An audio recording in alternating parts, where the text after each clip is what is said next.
Good evening, ladies and gentlemen, and welcome to Public Access TV. We're here in the basement of the Lyon County Library at Studio One, our public access recording area. And tonight's show, or this afternoon, whenever you happen to be watching it, is going to be about our Marshall Public Schools. And this is a time of the year when it's September, mid-September. The show will be shown throughout the next couple of 3 weeks.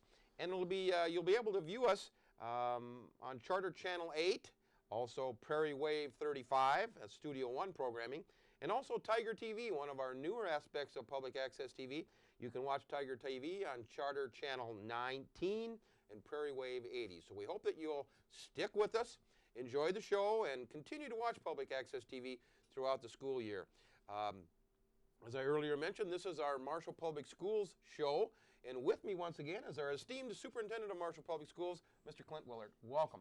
Well, thanks, Doug. You're very generous, esteemed. I don't know if I'd go that far, but certainly a delight to be here again with our community. And as we have kicked off another outstanding school year for Marshall Public Schools, and looking forward to visiting with the community about that as they watch this show this time. And obviously, as we go throughout the year, we had multiple shows last year where we had many opportunities to keep our community apprised of what was going on with budget developments, as well as the ongoing facility changes that have occurred over time. And it's just been a really great venue, and I give a great deal of credit to Community Services for the support that they give, as well as the Cable Commission and the City of Marshall, really, to support this venue so that we have the opportunity to inform our community of what's going on in Marshall Public Schools and keep them apprised of all the developments and the latest information, because we know without their support we wouldn't be what we are today. So again, a real delight to be here.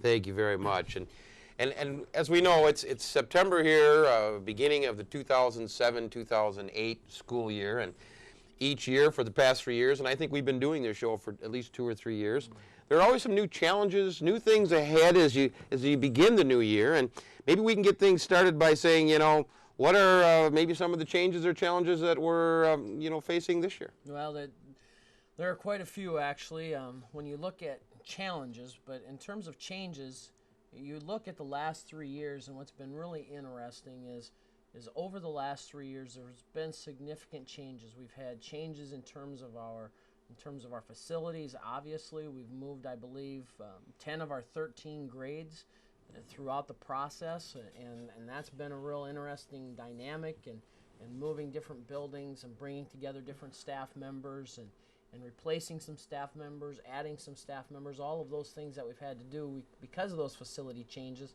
And that goes all the way back to the vote that the community took to support the construction of new facilities and the support that they've given us to do that. So that has been a significant change in and of itself. Well, at that same time, we've had some changes in the district administration. We've had changes with some site principals, with an activities director. We've had also some changes, obviously, with school board. In the last 3.5 years, since I've been here, 4 years now, starting my 4th year, we've had 12 different members seated on our school board in that frame of time. So again, it just demonstrates that change is really the norm rather than the exception here in Marshall, and that's a good thing. I think it speaks to the vibrancy of our community. I think it speaks to the dynamics of our community, and it really speaks to how we've been aggressively on this path that we've been on to ensure that our community schools are doing all that they can to deliver what's expected for our community. So in terms of those type of changes, I breathe a sigh of relief because we don't have any of those big changes going on this year. And I know when I mentioned that to our faculty and our staff at the beginning of workshop week, there was an applause from the staff members because they are excited that we have a little more stability, because we're not moving buildings, we're not changing staff. All those things are very solid and very stable, so we're very excited about that.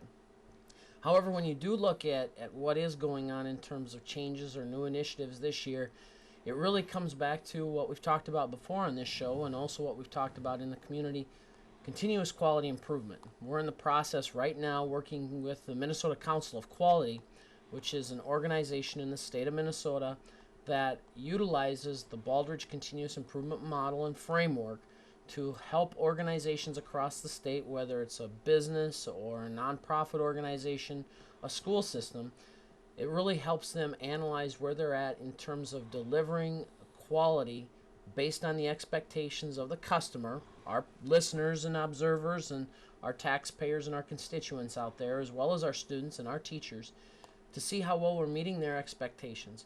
And we started the process last spring. We're continuing the process actually this fall.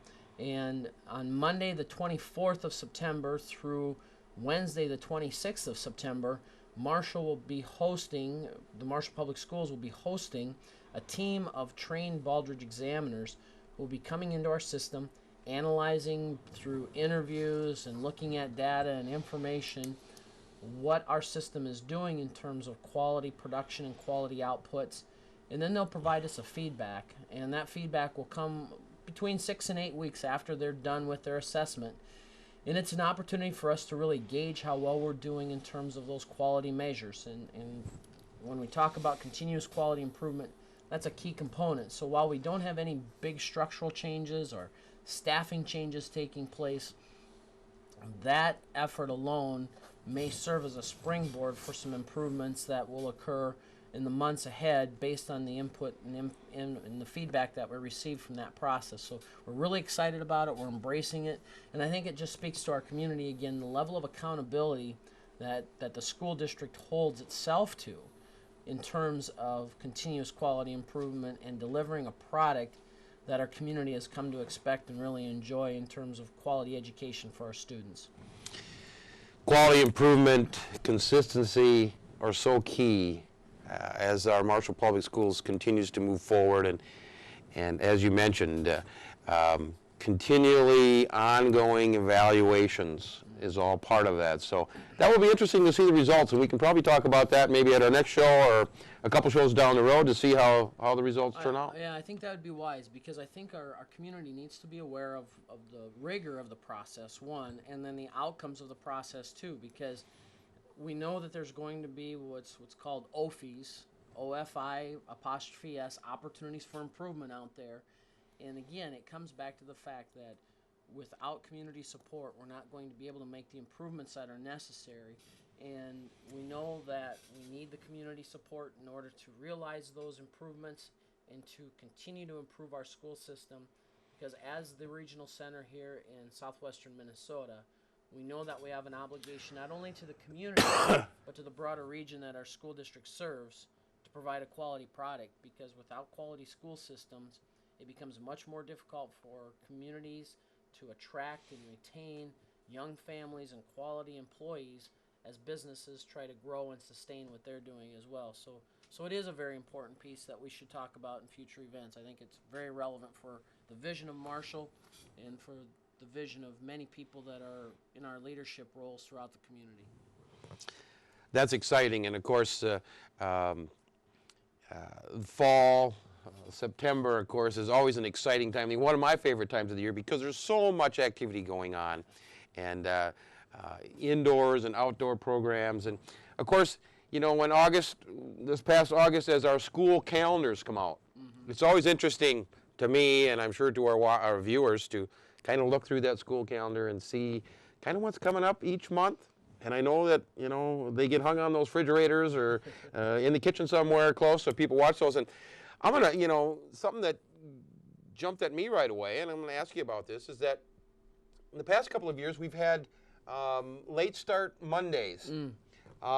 This year, I noticed a change where we have early dismissal Wednesdays, which I think is once a month. That's correct. Yeah. What was the thought process behind that? Well, you talk about all the activities, and yes, I'm going to take an opportunity to put a plug in now, and I'll do it again later. Pursuit of Excellence coming up this coming weekend, and a great event for our community to rally around and behind. But speaking to the question that you asked about, that is one of the changes that has occurred that people have asked about, and they're wondering, well, what's this about anyway, and why the change?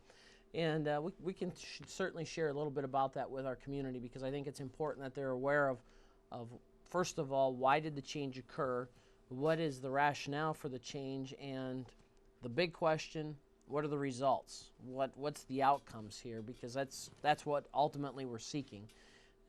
First of all, you're absolutely right. In previous years, we had the late start Mondays. It was a 2-hour late start, and it was an opportunity for our teachers to work together on common planning, to do some staff development around some and key initiatives in the district, and really working through some of those needs that we realize that we have to meet as we look at how our demographics and our school systems are continuing to change. We know that we've seen increasing minority populations, so with that comes different needs. Some of those students come with limited English skills, so we have to train our teachers how to teach students that come with very limited English skills, because the way that you might provide instruction for those students is a little different than a student that comes equipped with a great deal of background and literacy in their English language. So we know that we had to have those things in place. Well, fast forward a couple of years from where that started, and backwards a couple of years from where we are today, the district entered into an alternative compensation plan that came from the governor. It was a key cornerstone in his education policy a couple of years ago, which was called QComp, or quality compensation. And part of the quality compensation model requires school districts by statute that participate in the plan to have what's called job-embedded professional development. Now, when people say job-embedded professional development, they might say, well, what does that really mean? Well, what that means is that school districts have to provide professional development opportunities, training and staff development, and ongoing education for teachers and faculty, but it needs to be embedded into their regular contract days. It can't be something that takes place before school or after school. It is a requirement of the law that it is embedded right in their contract time. And the law isn't real prescriptive in terms of how much time. However, the State Department of Education has been pretty prescriptive, saying that school districts should have up to, at a minimum of a couple of hours, but up to as many as 4 hours of that job-embedded professional development time during a school month. So it's a pretty significant amount of time that we're talking about. That's an hour a week, if you really look at it in very basic terms. So in order to ensure that we retain our QComp funding that we receive, which for our school district it's $260 per pupil unit, so that's a significant amount of money. We knew that we had to make some changes because those other needs that we were addressing with the 2-hour late starts haven't gone away. We still have to get teachers trained on key initiatives that we're doing in the district. We've undergone some initiatives with curriculum mapping and curriculum alignment. Teachers need time to do that, where they actually ensure that students receive seamlessly from kindergarten through 12th grade an education around a particular curriculum area. And when you have a system as large and dynamic as ours with multiple sections at multiple grade levels, it's important that every teacher understands what their partner across the hall is doing, because next year those students might end up in the same classroom together, and if they don't come into that classroom experience with the same skill sets, then one of those students is at a disadvantage. So the curriculum alignment and mapping is very, very critical. So we knew that we had to continue that. We also knew that we had to continue the training for, again, how do we change or improve instruction for the students that have those special needs. And we've put a particular emphasis on that now with our job-embedded professional development time. So the 3-hour early dismissals is really providing that time that we need so that teachers can improve their instructional craft and at the same time still address those working needs that we have in the district, like the curriculum mapping and curriculum alignment. Now, the other question that has come about as part of this is, well, why did you go with an early dismissal instead of a late start? And show me, where's the proof that this makes sense educationally? Well, when you take a look at what research says, and I come from an elementary background, a former elementary principal, a middle school teacher, taught 6th grade students, and looking at what the data tells us and what the research tells us, the prime learning time for students, particularly the little people in our system, kindergartners, 1st, 2nd graders, 3rd graders, and even 4th graders, the best learning time for them is the first thing in the morning. And parents that have young children or parents that have had young children, you know exactly what I'm talking about. The attention span of our little people is much stronger in the mornings than what it is in the afternoons. And we realized that when we had the late starts, or excuse me, when we had the late starts, we were missing out on some prime learning time, particularly around the themes of reading and mathematics instruction. And you talk to our kindergarten teachers and our primary teachers in the first, second, and third grades and fourth grades even, they shared with us their concerns that there was a significant amount of time being lost relative to the reading and mathematics instruction without significant changes in the routines that these children come to school and expect to have every day. So we looked at that information, we looked at the data, we looked at research, and based on all of those elements put together, the decision was that we needed to present that to our community. And the way that we did that, we have a calendar committee structure that takes place every spring, and we bring in a host of different players into that dialogue. We have parent representation from our PTA organizations, and we have parochial schools that are invited to the table, our teaching faculty, support staff, district administration, school board representation. Everybody comes together and we have a dialogue about how do we establish our calendar days and our calendar years. And in order to do that in an effective way, we presented this information at that point in time. It was endorsed by the calendar committee, and it was then moved forward to the school board for adoption. And that's how that whole process took place. So it was a very deliberate, time-consuming process. But as you talk to our teachers, it's one that they've really, really appreciated. After we had our first early dismissal this month, which occurred just about a week ago actually, the teachers shared how much they appreciated being able to really focus their morning on instruction, knowing that their lesson plans were taken care of and their day's activities were done with their students, which should be their focus because that's what they're hired to do. And then they could really focus in on some of those key working pieces that need to be done for QComp and for the other initiatives in the district. So it was a win-win for many things. Does require some changes in terms of scheduling with our high school students in particular with after-school activities. But for the most part, I think those have been really minimalized, and I think we've really got a plan that addresses the core of our business, which is the education of our children. Well, it makes a lot of sense, and thank you for that explanation. In fact, as you mentioned, we just experienced our first early dismissal day, and working with the after-school program at the middle school, talked to the students, they thought it was great. I mean, there's a couple that, of course, like to sleep in on those mornings when it was 2 hours late, but they still had to get up and go to school. Mm-hmm. Well, getting out at 12:15 once a month is kind of like a mini vacation almost for our students, and yet we know now that behind the scenes there's still a lot of activity, a lot of educational components with our staff, with our teachers, that really it's a great planning time, a session when there's just a lot of good interaction. Absolutely. To talk about things. And it's only once a month. And like I say, those school calendars, those are, once again, I know that people like those. Are there school calendars out there available for maybe someone that doesn't have one that they can, because they're loaded with, when parent-teacher conferences are, all of the athletic events, the extracurricular activities.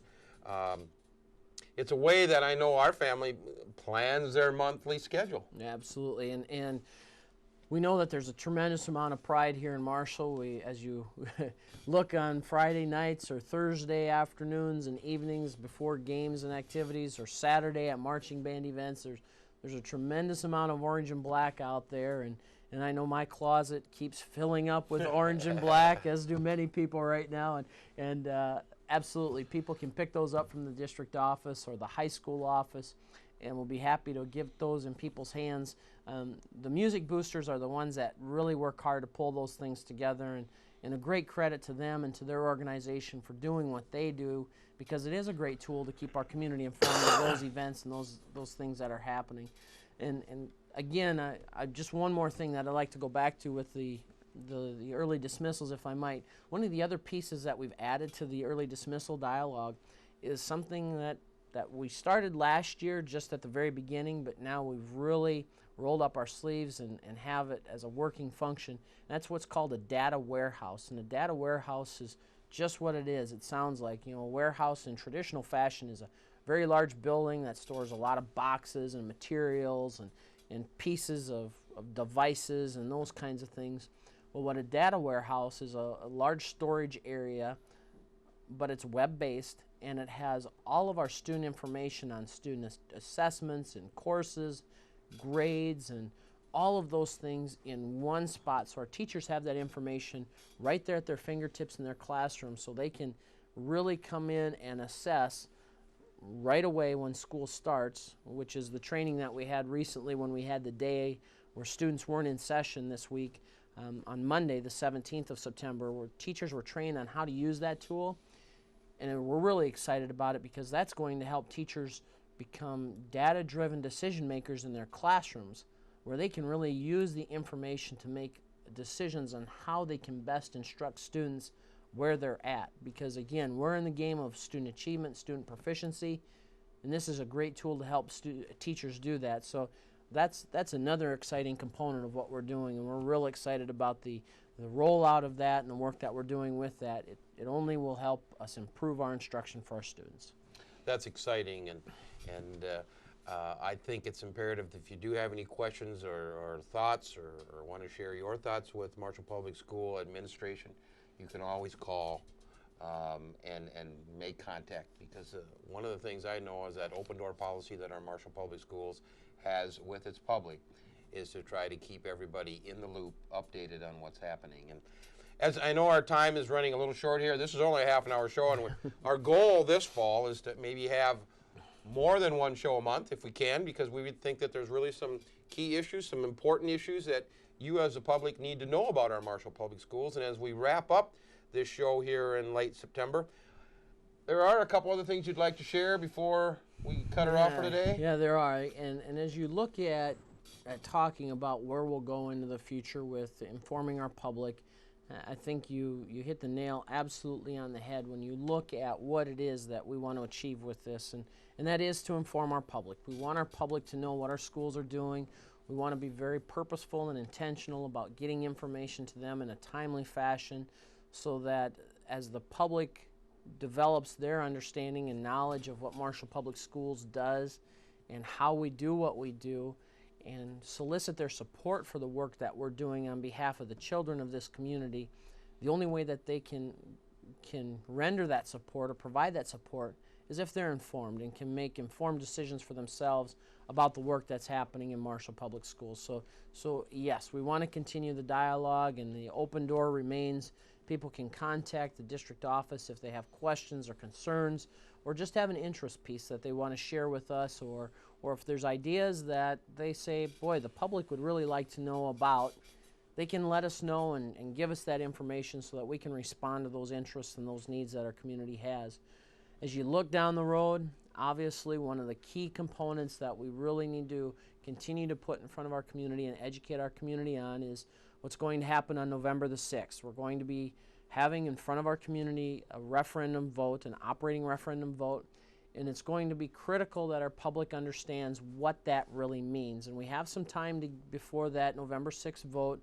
I envision that in October we'll actually spend a couple of shows dedicated to that topic alone, and invite, I believe, our board chairman as well, so that he can be here and share some things and perspectives from a board perspective on that.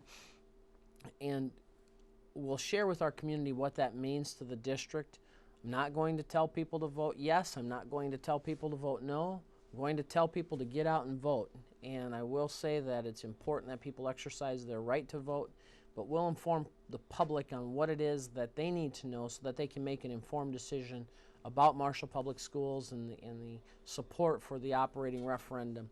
So that's one of the things.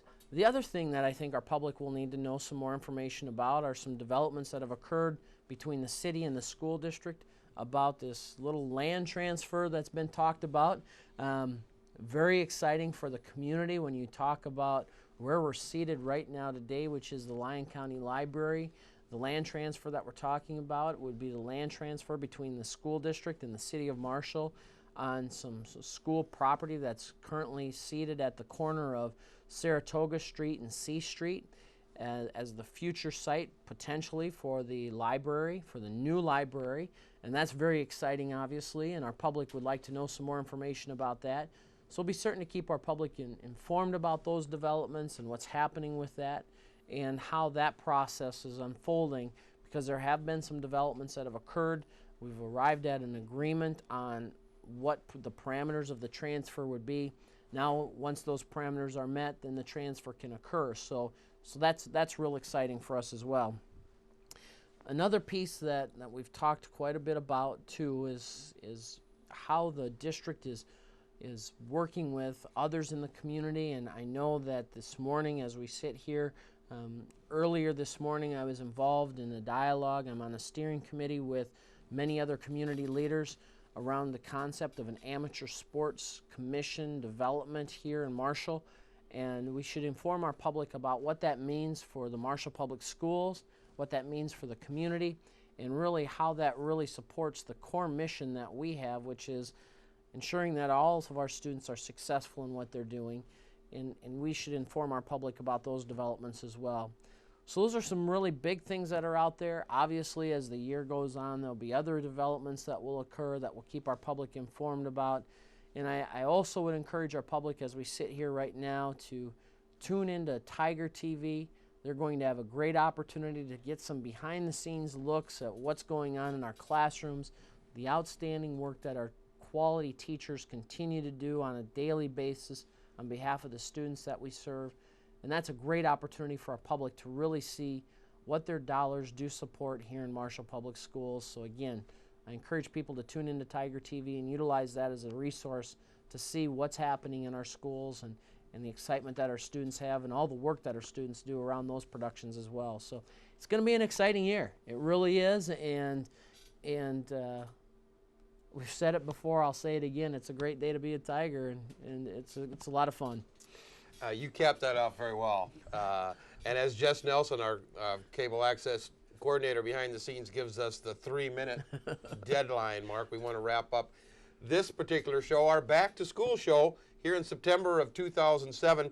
And as you mentioned, continue to watch Public Access TV, and specifically, if you want more on Marshall Public Schools, Tiger TV. Tiger TV, once again, on Charter Channel 19 or Prairie Wave 80. You're going to see more and more programming about schools. And I also welcome what you suggested, or you said, that to keep bringing in some new people. I mean, obviously they like to watch us. We hope they like to watch us. But bringing in members of the school board, bringing in people that can give us a closer look at some of the issues, the challenges that are ahead. Because, as you mentioned, there are some big challenges ahead, and we want to keep everybody in the loop watching through Public Access TV. Absolutely. So, any last thoughts? I know, once again, we're down to our last couple of minutes. No, I just want to again say thank you to the community services, to Jess Nelson and his entire crew, the City of Marshall, for supporting this venue.